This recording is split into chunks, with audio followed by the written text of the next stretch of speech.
Well, I'm now joined with Geir, who is the content creator at Geeohsnap. Geir, thanks very much indeed. You've just come off the stage. Take a deep breath. It was a very interesting fireside chat with Naga Monchetti. In a funny sort of way, with all this new technology, we're going a little bit back to the future, aren't we, in terms of what's really driving a lot of this is good old-fashioned storytelling. Yeah, it is.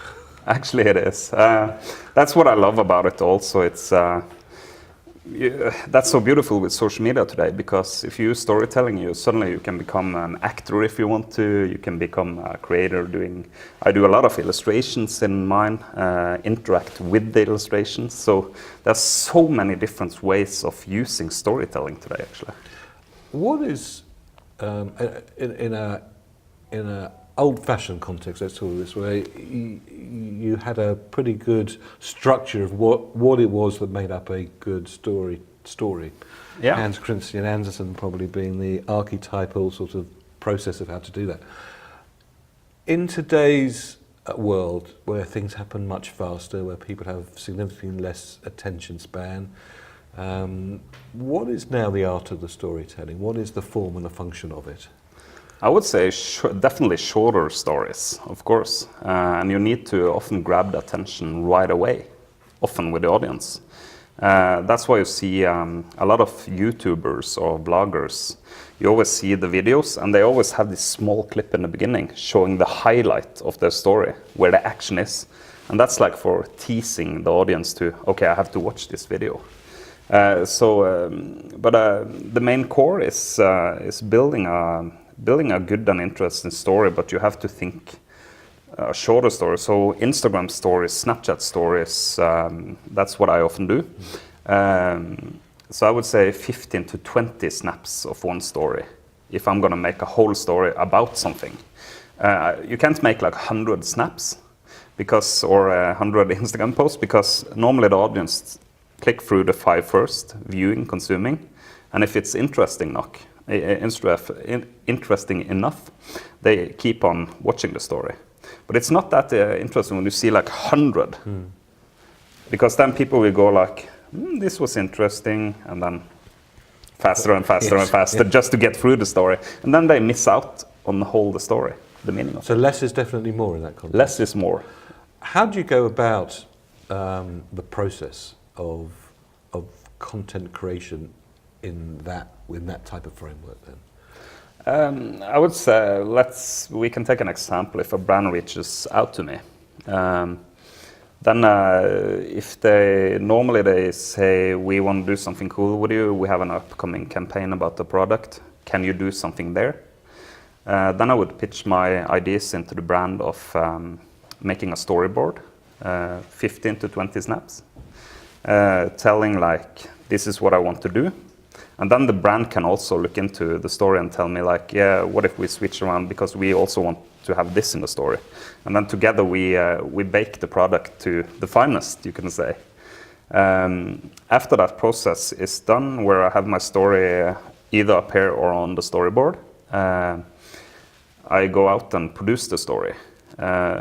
Before in Snapchat you didn't have, or Instagram, you can like upload stories. Instagram stories you could probably upload, yes, but not in Snapchat. Yes. So often there I had to work directly. That was really hard in the beginning, but now you can also have the possibilities of upload. But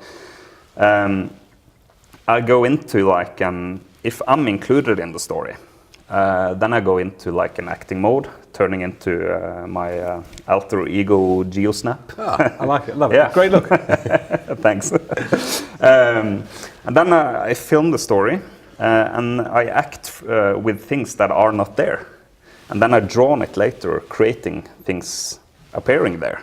So suddenly you have this whole new story where it's suddenly something really interesting, like, how did he walk around that monster, or like how did that monster appear in that story? Or so it takes a lot of planning, but when you do it and use like background music and use acting and use the tools you have available, and you maximize them to the top level, then you get like top-notch content in Snapchat, Instagram stories, and everybody knows that like it's not like really polished work you're creating actually in Snapchat or in those, but if it's real or good enough, then it works for everybody. And do brands struggle with that notion of not being perfect, not being finished?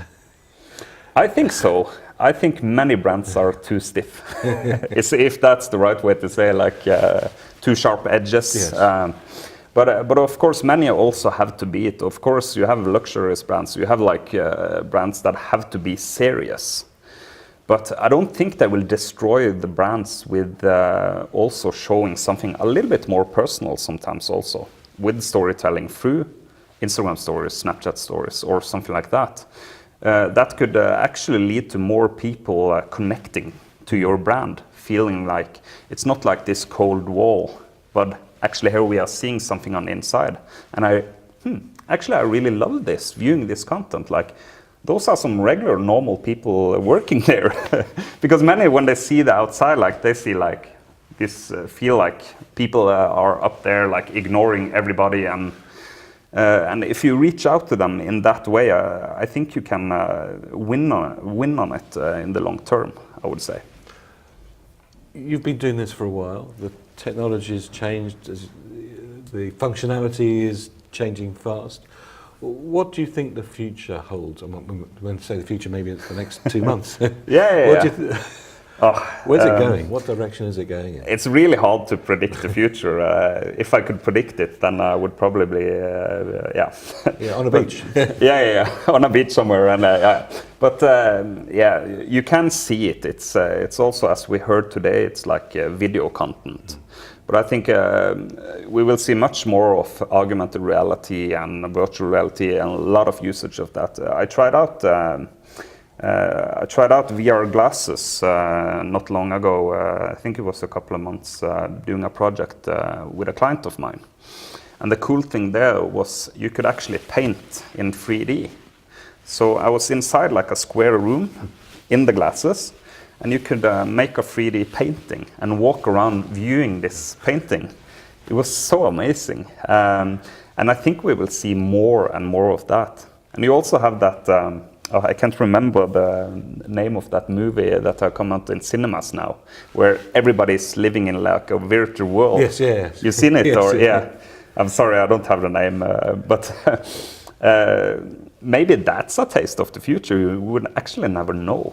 It's, but I think that's the direction. It's definitely more video content and definitely more augmented reality and virtual reality. And finally, what advice would you give to brands and retailers who are excited about this space but very nervous for some of the reasons we've spoken about it engaging? Yeah. Are you thinking storytelling? Yeah.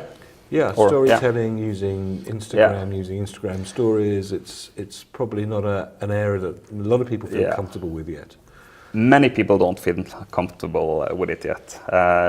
That's why I also have so many brands reaching out to me, asking me for just help. Some just send me an email like, we are going to start off a channel. What are your best advices? And then they're going to try. The best thing is try and fail, of course. But that's the beauty of when you use these stories. If you fail, it's not the worst thing in the world because the content disappears. It's not out there forever. And you learn something about it. And if I do something on my stories and the story end up with me suddenly, oh no, this one snap or something happened to my story, then I can just tell my audience like, so sorry about that, guys. Let's make it better, and then I fix it or something like that. So don't be afraid jumping into it. Make a plan.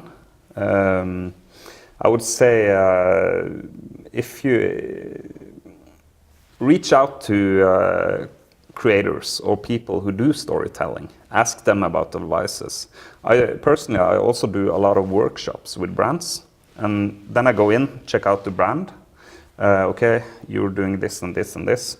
Okay, let's focus on this and this and this. And I go in and see what's the most interesting things or ways of showing your brand through storytelling.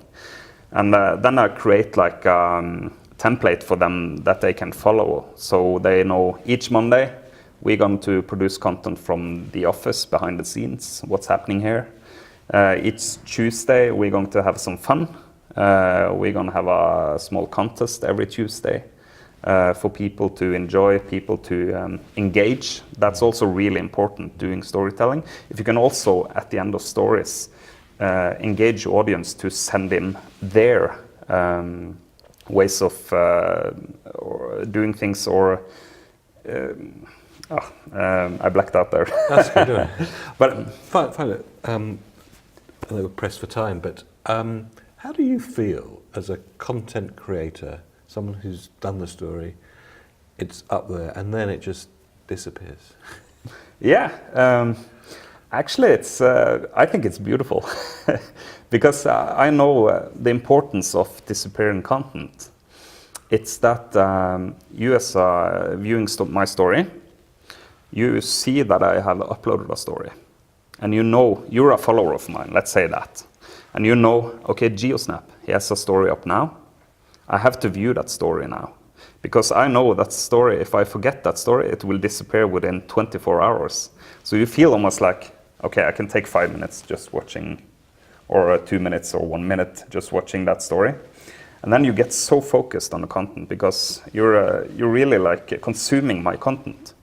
You won't find that on any other places. Facebook, if you scroll there, that's an interesting article. I'll read it later because I know it's there. And then when you go in later, where was that article? Wonderful. Well, thank you very much indeed, Geir, for talking to us. It's Thank you. much appreciated. And next time the story comes up, I'm going to have to watch it instantly. Yeah, do it. Thanks very much indeed. Thank you so much.